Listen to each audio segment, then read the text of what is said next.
مدارعلي کریمي د کور او ښار جوړولو وزارت مرستیال وایي کوم کسان چې په بهرنیو هیوادونو کې دي د افغانانو استازولي نشي کولای. هغوی د افغانانو ترمنځ نفاق ته لمن نه وهي او له منفي تبلیغاتو د لاس واخلي. برای شیعه افغانستان جغرافیای ما، تمامیت ارضی ما و افتخارات تاریخی ما و بیرقی که حاکما بر خاک ما محترم است. هیچگاه اجازه بر یک کشور دومی و سومی نمیتیم که بیاین سر میز داعیه داری بین مردم ما شوند. امروز در خانه هر هزاره زن و مردش تحصیل یافته است، لیسانس است و ماستر است و تا مقطع دکترا درس خواندن. این مردم نه صغیرند نه مجنون و دیوانه که قیوم ضرورت داشته باشند یا کسی از بیرون بخیزن بگن من به نمایندگی از فلانی مردم گپ میزنم. ما نماینده نداریم در بیرون، همینطور است یا نیست؟ پس مردم ما کسانی که در اینجا هستند در حاکمیت خودشان تصمیم میگیرن و الحمدلله استقلال فتوایی ما هم تثبیت است. ما مجتهد داریم، مرجع داریم، بالاخره چی در عرصه های دینی و مذهبی و چی در عرصه های سیاسی سیاستمدار داریم. ما خودمان تصمیم میگیریم و هیچ کسی در هیچ جای دنیا از آدرس هزاره‌های افغانستان حرف زدن نمیتوانند. اگر حرف بزنن حرف شخص خودش است نه حرف مردم ما. په همدې تړاو په کابل کې یوه لویه ولسي غونډه جوړه شوې وه چې په هیواد کې د قومونو په یووالي او د نظام د ملاتړ په اړه ټینګار وشو. این گونه جلسات برای مردم و برای جامعه بسیار موثریت زیاد دارند و در قسمت ترویج همدلی و اخوت و برادری.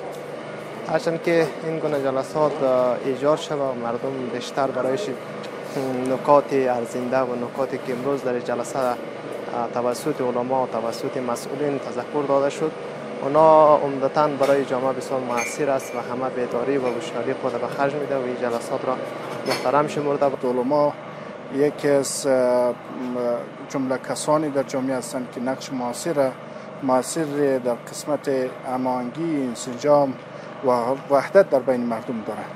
بر این گونه برنامه ها برای مردم میتونه بسیار وحدت بخش و بسیار مفید باشه، به خاطر از اینکه مردم ما از طریق ملاها، از طریق علما میتونه اطلاع رسانی شود، میتونه از برنامه های دولت و ملت برای مردم، برای جامعه آگاهی بدهند. چون این جلساتی که برگزار میشه با علما و مردم و متنفذین و بزرگان، اینا تأثیر خیلی زیادی در رابطه با وحدت و تعامل داره.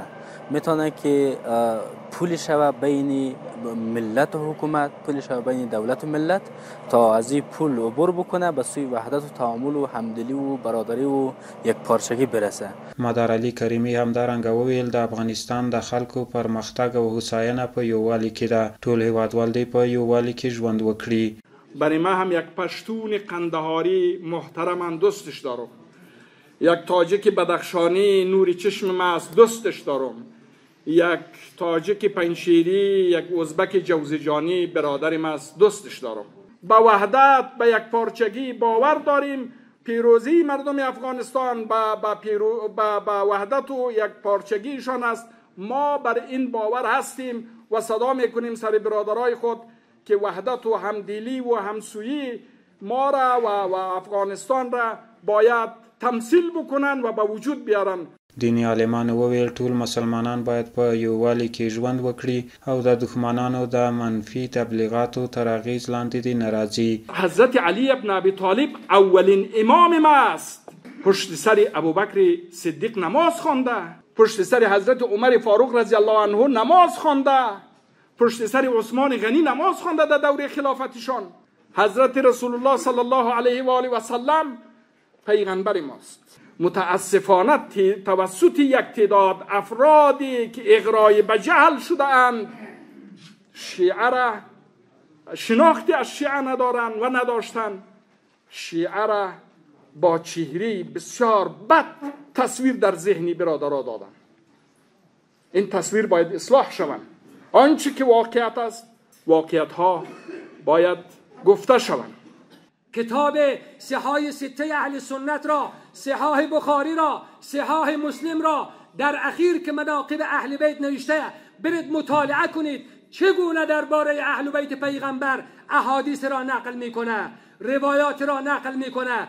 لذا نمیتوانیم بگوییم اونها مغرض به اهل بیتن. نه، اونها محب اهل بیتن، اونها دوستداران اهل بیتن و ما هم اجازه نداریم به هر صحابه و به هر اصحابی بله خدای نخواسته نفرین کنیم. دا یادونه وړ ده چې په وروستیو ورځو کې د نظام د ملاتړ او د ولسونو د یووالي دا ډول بېلابېلې غونډې جوړې شوې دي چې د خلکو له پراخ ملاتړ سره مخ شوي دي.